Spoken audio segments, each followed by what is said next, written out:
Hey y'all, it's Tiffany at Single Mom Budgeting. Today I'm going to be going over my paycheck budget for my paycheck from June 11th.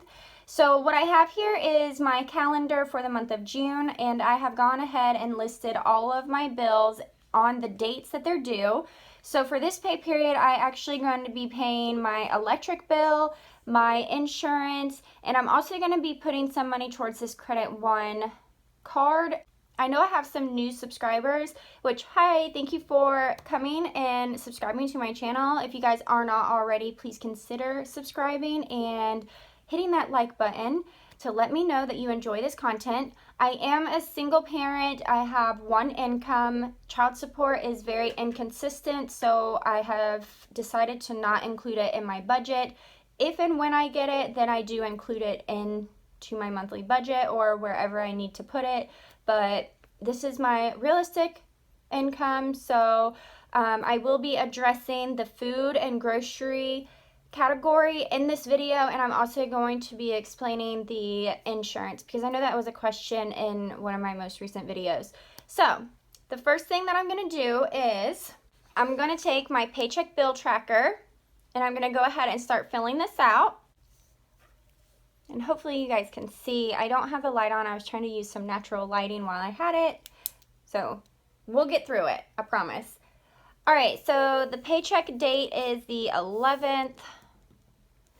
The month is June. Okay, so income source. So I know I'm going to have my paycheck. And this pay period, I did not have 80 hours. I had 77 hours. So my paycheck, I'm anticipating it to be lower than what it actually is. So $789 is what I am budgeting for. And then I also am going to do a rollover, which is going to be $175. And I've already came up with the calculations, you guys, so I'm just going to go ahead and write that in, which is $964. Okay, for the fixed expenses, so when I look at my calendar, my fixed expenses are already on here. These are the bills that have to be paid. So my electric and my insurance, I'm also going to include the Credit One credit card. So I'm going to write that here.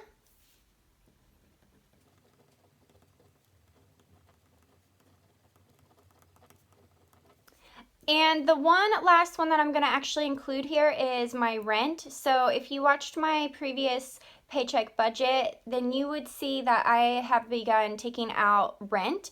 So I'm going to do $375 this pay period because it wasn't a very big paycheck. So I'm going to do $375.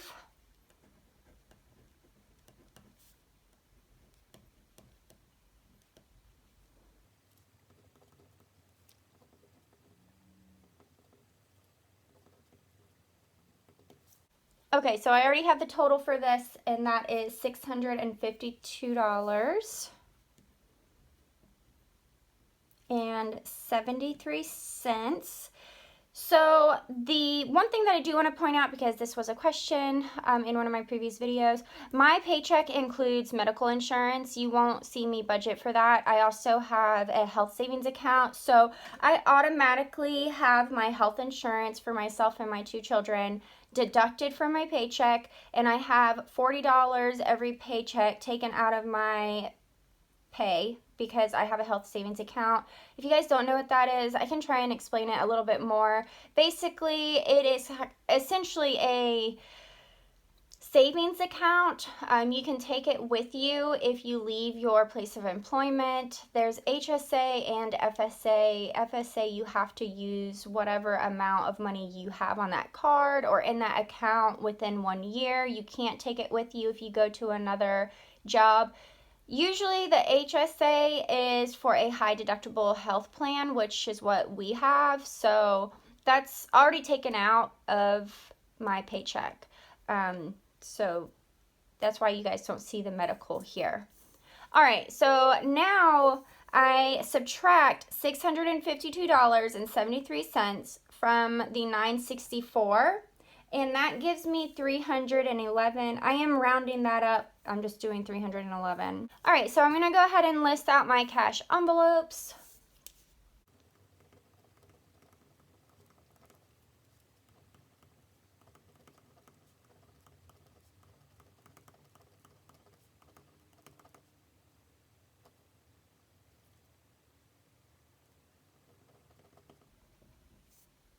You guys, I definitely did not spell that correct. That's supposed to be toiletries. So I don't know how to spell apparently, but that's okay.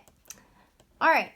So now I'm going to list out the amount that I'm putting in each one of these categories. I do not have my kids for the next 3 weekends, so I'm doing a little bit less in my entertainment because we won't really be doing much. This is only going to probably go towards, like, if we stop somewhere and get something to eat. $35 for entertainment. I'm going to do $80 for gas. I'm actually doing a little bit more. It's only $10 more because I do a little bit more driving over the summer. Kids is getting $30. Mom is getting $20. Rainbow, that is our cat, is getting $25.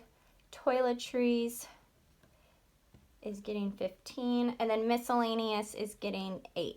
So I've already totaled that up, and that equals out to $213. So then I subtract the $213 from the $311, and that's going to give me a remaining balance of $98. Before I go any farther, I want to address probably the number one question that I have been receiving, which is, where's your food and grocery budget?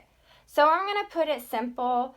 And it takes a hit to my pride, but I'm just going to be open, and I've discussed this before. I should make a separate video for this so it's easier to, point people in the right direction. We receive $230 a month in food assistance. No, that's not enough to put food in our refrigerator and in our pantry.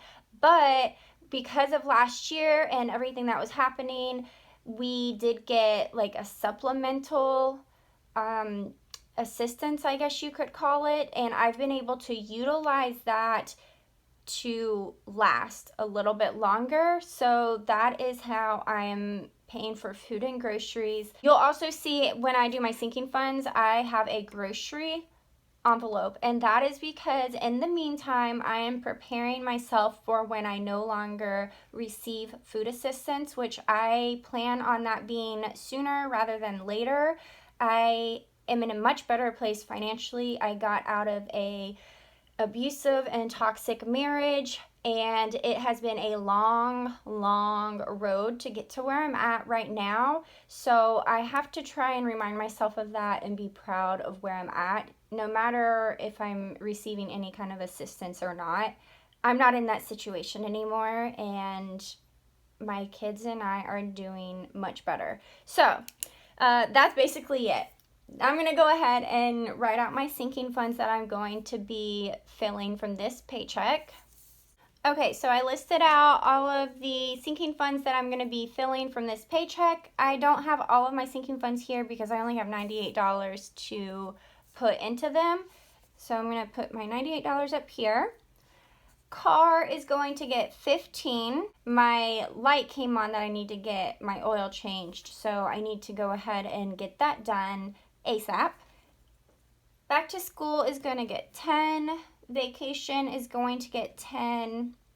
House is getting $5.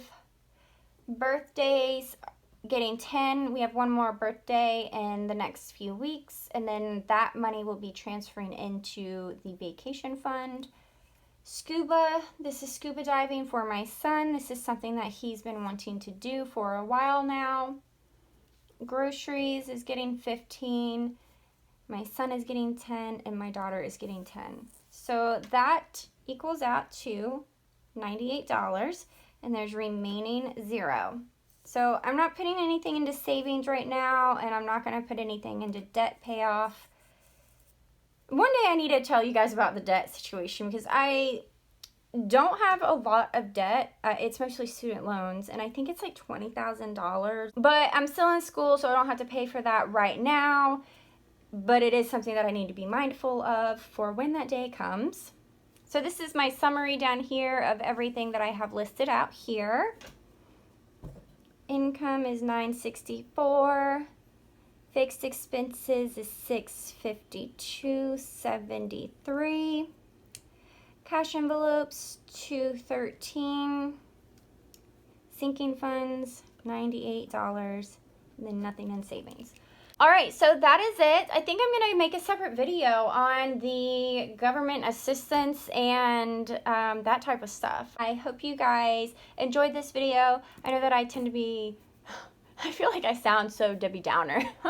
I'm not a Debbie Downer, you guys, I promise. It's just some things take a hit to your pride, and I think it's just part of human nature and society these days, I guess.